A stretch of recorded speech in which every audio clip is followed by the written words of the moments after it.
Hai, Assalamualaikum semua. Ni dah pukul berapa? Pukul 9 lebih ni. Masih lagi pakai kain semayang.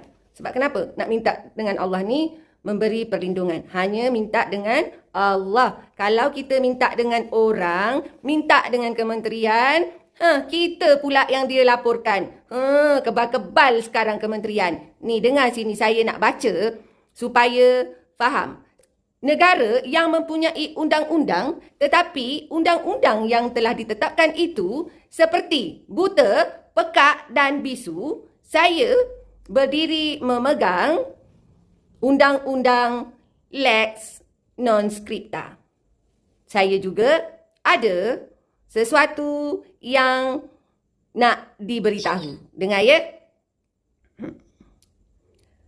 Untuk makluman semua, pada 27 Julai 1994, Malaysia telah menandatangani dokumen penyertaan rasmi untuk mengikat negara di bawah Konvensyen Vienna mengenai Undang-Undang Perjanjian 1969.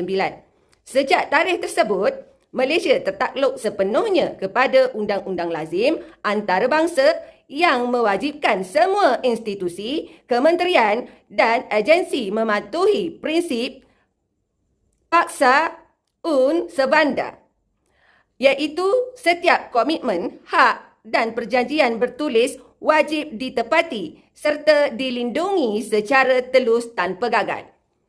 Kena faham sebab kita rakyat Malaysia ni orang yang pergi sekolah.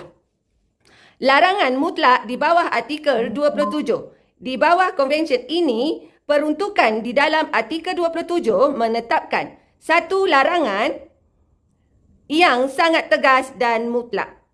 Artikel 27 menyatakan bahawa sesebuah pihak atau institusi tidak boleh sama sekali menggunakan alasan undang-undang domestik, peraturan dalaman pejabat mahupun birokrasi kaunter mereka sendiri memberi alasan untuk menghalalkan kegagalan mereka daripada melaksanakan komitmen atau melanggar hak yang telah ditetapkan di peringkat antarabangsa.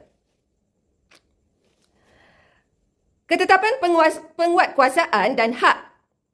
Oleh yang demikian, sebarang tindakan manipulasi fail log, membuat intervensi manual dan yang melanggar sistem automasi atau menyembunyikan dokumen rasmi di sebalik alasan peraturan dalaman adalah tidak sah demi hukum. Undang-undang antarabangsa ini mengatasi segala celah peraturan domestik. Setiap pemegang kuasa dan penjawat awam wajib